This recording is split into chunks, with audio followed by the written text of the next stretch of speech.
So after 2 insane years in real estate, what can we expect in 2022? Are prices going to continue to rise? Are bidding wars going to still be the norm? Is the market going to crash? What can we expect this coming year? It's important to look forward so we can all be prepared. Hi everybody, Dan Jensen with RE/MAX Park Square. Before I get into my predictions for this coming year, or the year that we're already in, believe it or not, it's February, let's kind of look at what my predictions were for the fourth quarter of 2021 and see how we fared.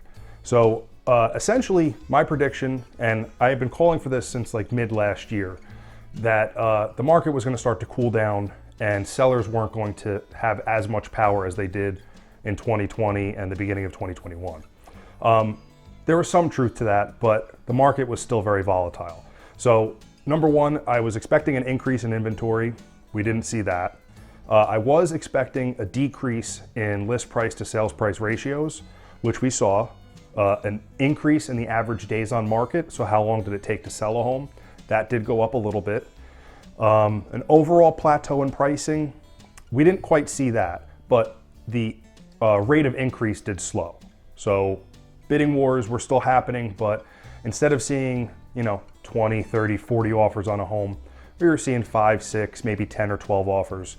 So because there wasn't as much competition, that list price to sales price ratio wasn't soaring as high, and the overall prices weren't as astronomically high compared to the trend we had seen for the past, 16 to 18 months before that.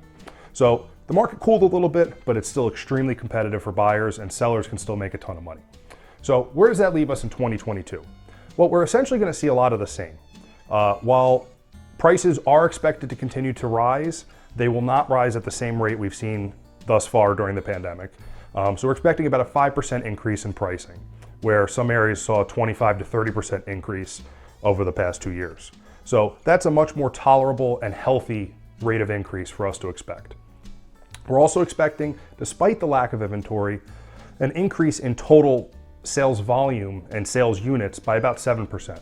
So we're going to see some more homes go on the market, just not quite enough to meet the demand, which is why prices will still rise. But that will lead to more sales this coming year. Part of that is experts are expecting to see a lot more new construction, especially on the national scale, but here in New Jersey, we are starting to see it already. Lots are being built up, development is happening, and not just all the luxury rentals that we've seen for the past 5 years. There's actually some single family homes being built. So that will be introduced to the market and satisfy some of our buyer demand. The interesting thing that I have been seeing, both personally and from the other agents in my office, buyers are starting to waive some of their contingencies, or not waive their contingencies as frequently as they had in the past. So during the last 2 years, we've seen a lot of people full on waive their appraisal, waive their inspection, close in 21 to 30 days, and basically do whatever they possibly can to secure a home. We're going to start seeing a little bit less of that. As I alluded to before, the number of offers we're seeing are still high, which leads to things selling for over asking. But because there aren't 30 and 40 people competing for each home, they don't have a reason to waive all their rights during the purchase process. So as sellers, it's important to know that you can't always expect your buyer to waive every single contingency in their contract. They're still going to save some of their rights, and that will continue to happen more and more as prices start to hit their breaking point and buyers can no longer afford to waive all their contingencies. In addition to that, there's not just buyer demand and inventory shortages and all that drives the market. Interest rates are a huge factor, and they're expected to continue to rise throughout the year, and we should see increases every quarter. We just had a lender in today or yesterday, and they're expecting about 7 increases throughout the year.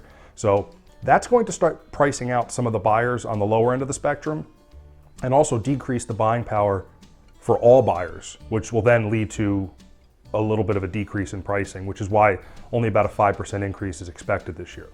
So these are some of the things that we can expect for 2022. And what this essentially means is if you're a buyer, it's still going to be competitive.